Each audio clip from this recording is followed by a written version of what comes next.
Di mana lokasinya nih, Bang? Saudaraku, petugas pemadam kebakaran atau damkar berhasil mengevakuasi seekor ular kobra yang masuk ke dalam rumah seorang warga di Kampung Simpang 4 Raja Wali, Kecamatan Ketol, Kabupaten Aceh Tengah pada Selasa 23 Januari 2024. Ketegangan muncul ketika warga setempat melaporkan keberadaan ular kobra di rumah salah satu warga pada malam itu. Petugas Damkar Aceh Tengah merespon cepat panggilan darurat untuk menjaga keamanan dan keselamatan. Dalam video yang diabadikan terlihat petugas Damkar Aceh Tengah bergerak dengan sigap, menggunakan senter di tengah malam untuk mencari ular kobra di antara barang-barang rumah tangga.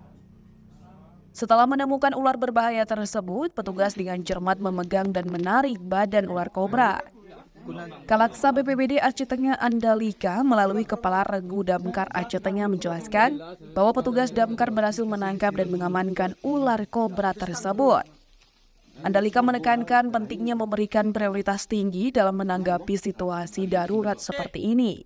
Mengingat evakuasi ular kobra memerlukan kehati-hatian dan keterampilan khusus agar tidak menimbulkan resiko bagi warga sekitar. Setelah berhasil dievakuasi, ular kobra dipindahkan ke lokasi yang lebih aman dan sesuai dengan habitatnya, yaitu di Pondok Baru bersama rekan mereka dari komunitas reptil. Mahdi, perwakilan Damkar Aceh Tengah, mengingatkan warga agar tetap waspada terhadap keberadaan binatang berbisa dan segera melaporkan jika menemui situasi serupa di masa datang. Tindakan cepat dan koordinasi yang efisien dari petugas Damkar berhasil mengatasi potensi bahaya dan menjaga keamanan masyarakat setempat.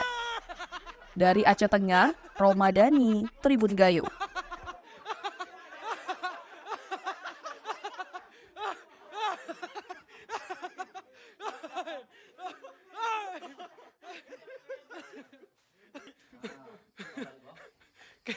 Pilot rupanya ban belajar loh. Ilwahan namat kapal. Kemai penumpang.